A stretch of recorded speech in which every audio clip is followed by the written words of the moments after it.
राज्य जिला अध्यक्ष भीम आर्मी भारत एकता मिशन गया बिहार के द्वारा एक यूट्यूबर है अजीत भारती द्वारा सोशल मीडिया डिजिटल माध्यम से अनुसूचित जाति समुदाय माननीय सांसद चंद्रशेखर आज़ाद एवं डॉक्टर बाबा साहब भीमराव अम्बेडकर के संबंध में कथित जाति सूचक अपमान एवं टिप्पणी करने के संबंध में इस संबंध में आवेदन प्राप्त हुआ है।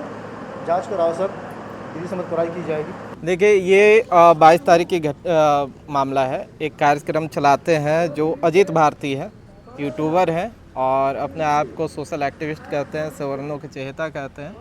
आप सब काम कीजिए, सब उचित है, लेकिन ये जो व्यक्ति हैं वो बाबा साहब को अभद्र भाषा का प्रयोग करते हुए हमारे जो भारत नगीना लोकसभा से सांसद एडवोकेट चंद्रशेखर आज़ाद जी, उनको, उनके परिवार को, उनके घर की महिलाओं को अभद्र भाषा के प्रयोग के साथ गाली गलौज करना और ऐसे शब्दों का प्रयोग करना जो सब समाज में कहीं से भी किसी को भी स्वीकार नहीं होगा, वो चाहे किसी भी जाति समुदाय के लोग हों।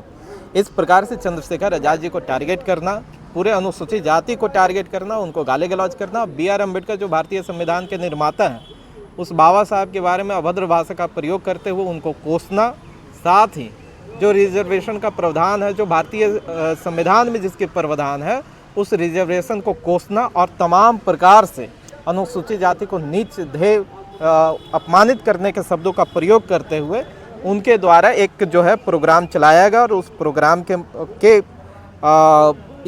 नाम जो है वो है SB 69 रिजर्वेशन हटाओ आंदोलन नौटंकी एंड मोर। साप्ताहिक बकैती नाम से वो जो है प्रोग्राम किए थे, जो 22 तारीख को प्रसारित किया और सार्वजनिक तौर पे सोशल मीडिया प्लेटफॉर्म पे आकर के उसको अपलोड करते हैं, जिससे भारत के तमाम जो अनुसूचित जाति के लोग हैं, जिनका बाबा साहब में आस्था है, संविधान में आस्था है और एडवोकेट चंद्रशेखर आज़ाद जी को अपना नेता मानते हैं, उन सभी को दुखी हुई। ये व्यक्ति जो है बिहार के ही रहने वाले हैं, बेगूसराय जिला से बिलोंग करते हैं, इसलिए हम लोग बिहार के तमाम जिलाओं में भीम आर्मी के माध्यम से जो है मुकदमा दर्ज करवाया जा रहा है। उसी के संबंध में हम लोग गया जिला के SC/ST थाना में आए थे। हम लोगों ने जो है अपना आवेदन यहाँ के SHO साहब को दिया। उम्मीद करते हैं कि वो तत्काल इस पे जो है संज्ञान लेते हुए और संबंधित धाराओं में मुकदमा दर्ज करके उन पे कार्रवाई करने का काम करेंगे। आखिर बाबा साहब अम्बेडकर और नगीना सांसद को गाली क्यों दी? देखिए, ये आज जिस प्रकार से पूरे देश में रिजर्वेशन और अनुसूचित जाति के उत्थान के विरोध में जो पेट में मरोड़े उठ रहे हैं समांतवादियों का, वो उसका जो है रिएक्शन ये है कि वो बाबा साहब को कोसने का काम करते हैं। आज अनुसूचित जाति जो उनके घर के कूड़ा कचरा वो उठाया करते थे, उनके घर में मजदूरी किया करते थे, उनके घर के गंदगी को साफ किया करते थे, आज वो अनुसूचित जाति के लोग जो है SP, DM, CM, PM बन रहे हैं और तमाम जो है वो समानता के अधिकार को लड़ करके लेने का काम कर रहे हैं। ये जो है समांतवादियों को पच नहीं रहा और इसीलिए जो है बाबा साहब को कभी कोसने का काम करते हैं, गाली देने का काम करते हैं, कभी भारतीय संविधान को कोसने का काम करते हैं, गाली देने का काम करते हैं, कभी जो है रिजर्वेशन को, जो वो ऐसे वर्ग जो समाज से छूट गया था उसको समाज के समक्ष लाने के लिए, समाज के मुख्य धारा में जोड़ने के लिए जो प्रावधान किए गए हैं उसको कोसने का जो काम किया जा रहा है समांतवादियों का, ये उसी का रिएक्शन है। क्या होगा? देखिए, अगर आज जिस प्रकार से पूरे बिहार में 3800 जिला में मुकदमा दर्ज करवाए गए हैं और भारत के कई थानाओं में जो है UP, मध्य प्रदेश, राजस्थान, हरियाणा, पंजाब, उत्तराखंड जैसे तमाम राज्यों में भी भीम आर्मी के नाम से उनके खिलाफ मुकदमा दर्ज करवाया गया है। हम उम्मीद करते हैं कि ऐसे लोग जो हैं, जो समाज विरोधी कार्य कर रहे हैं, समाज विरोधी मूवमेंट चला रहे हैं, लोगों को गाली गलौज करने का काम करते हैं, उनके खिलाफ कार्रवाई करेगी और उनकी गिरफ्तारी होगी। क्या लगता है सर कि गिरफ्तारी हो जाएगी? उम्मीद यही करते हैं हम लोग, तो उम्मीद पे और संविधान पे भरोसा रखने वाले हैं, पुलिस प्रशासन पे यकीन करते हैं कि जिस संबंधित धाराओं में उन पे मुकदमा और साक्ष्य के साथ हम लोग जिस प्रकार से आवेदन देने का काम किया, उम्मीद करते हैं कि गिरफ्तारी होनी चाहिए। हाँ, बिल्कुल किए जा रहे हैं, लेकिन देखिए, एक आम आवाम के द्वारा अगर कोई आपत्तिजनक बातें की जाती है तो उसको इग्नोर किया जा सकता है, लेकिन वैसे व्यक्ति जो समाज में एक प्रभाव रखता है, जिसका लाखों में फॉलोअर्स हो, जिसको लाखों में लोग सुनते हों, अगर वैसे व्यक्ति आपत्तिजनक बातें करेंगे, अनुसूचित जाति को गाली गलौज करने का काम करेंगे या B.R. अम्बेडकर जो संविधान के निर्माता हैं उनको अपशब्द बोलने का प्रयास करेंगे, संविधान को कोसने का काम करेंगे, तो उनके खिलाफ कार्रवाई होनी चाहिए।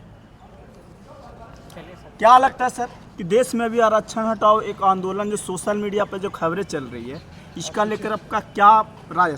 देखिए, रिजर्वेशन एक प्रकार के नहीं, आपको भी पता है, अभी पत्रकार हैं, रिजर्वेशन कई एजुकेशनल सेक्टर में रिजर्वेशन है, पॉलिटिक्स में रिजर्वेशन है और जो है जॉब में रिजर्वेशन है।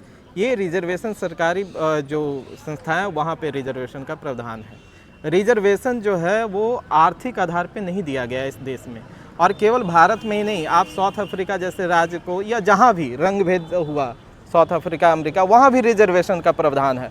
जहाँ आर्थिक रूप से लोगों का शोषण हुआ वहाँ आर्थिक रूप से रिजर्वेशन का प्रावधान है। भारत में न ही रंग भेद हुआ है और न ही जो है आर्थिक रूप से किसी का शोषण हुआ है।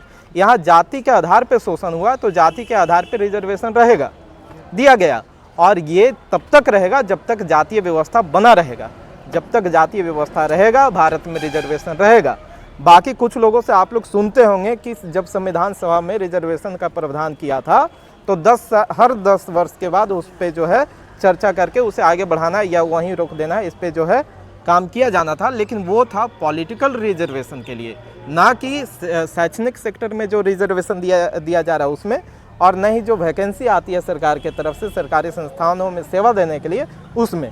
वो तब तक रहेगा जब तक ये वर्ग जो है समाज के मुख्य धारा से जुड़ नहीं जाता, तब तक ये रिजर्वेशन रहेगा। और आज भी देखिए इस देश में कई लोग जो हैं वो जात के आधार पे लाभ ले रहे हैं। मंदिरों में से लेकर के तमाम वैसे स्थानों पे देखिए आज भी इस देश में सुप्रीम कोर्ट पे या न्यायालय व्यवस्था पे कितना सवाल खड़ा होता है। वहाँ पे 90% से ज़्यादा लोग जो हैं एक जाति एक समुदाय के लोग स्थापित हैं। वहाँ रिजर्वेशन की बात क्यों नहीं हो रही है, जबकि न्याय की व्यवस्था वहीं से शुरू होती है। वहाँ भी हमारी मांग है, और हमारी मांग तो अब ये है कि उस हर सेक्टर में होना चाहिए जहाँ पे सेवा देने का व्यवस्था है, जहाँ पे सोर्स ऑफ इनकम का व्यवस्था है, वो चाहे ठेकेदारी हो, चाहे प्राइवेट सेक्टर हो, चाहे और तमाम प्रकार के जहाँ से सोर्स ऑफ इनकम का व्यवस्था है, वहाँ पे रिजर्वेशन का प्रावधान होना चाहिए, भले वो प्राइवेट सेक्टर हो। लेकिन आप देख रहे हैं कि उनका कहना, जो आंदोलनकारी हैं, जो रिजर्वेशन हटाओ, जितने भी आंदोलनकारी, वो उनका कहना है कि इकोनॉमिक बेस पे होना चाहिए आरक्षण। नहीं, हम आरक्षण का विरोध कहाँ कर रहे हैं? आप हमारा शोषण करेंगे जात के नाम पे, और आप ये चाहेंगे कि आर्थिक आधार पे रिजर्वेशन दिया जाए। ये तो उनको दिया गया ना जिसका शैक्षणिक, आर्थिक, सामाजिक शोषण हुआ समाज में हजारों वर्षों से। और जब संविधान सभा में इस पे चर्चा हुई तो केवल एक बाबा साहब ने ओपिनियन रखा, उस पर तमाम लोग जो संविधान सभा के मेंबर थे उन तमाम लोगों ने चर्चा करके इस रिजर्वेशन के प्रावधान को दिया। तो वो लोग, अब ये लोग खड़े होकर के उनको बेवकूफ़ बताने का काम कर रहे हैं या उनको बेईमान बताना, साबित करना चाहते हैं, जबकि सबसे ज़्यादा आबादी इन्हीं के समाज के लोगों का था उस समय भी, संविधान सभा में भी, और उनके द्वारा ही रिजर्वेशन का प्रावधान किया गया उस संविधान सभा के द्वारा। तो ये अपने लोगों को, अपने खानदान के लोगों को बेईमान बताने का काम कर रहे हैं, तो या पक्षपाती बताने का काम कर रहे हैं। देखिए, ये जो व्यवस्था है ये चलता रहेगा, जब तक चलेगा, जब तक जाति व्यवस्था रहेगी। जैसा कि आप देख रहे थे, सुन रहे थे, भीम आर्मी के जिला अध्यक्ष सौरभ जी अभी जो तमाम मुद्दों को लेकर बातचीत कर रहे थे। आप कैसे देखते हैं वीडियो को, अपनी प्रतिक्रिया कमेंट बॉक्स में दर्ज करें। फिर मिलते हैं अगले वीडियो में, तब तक के लिए जय हिंद, जय भारत, जय संविधान।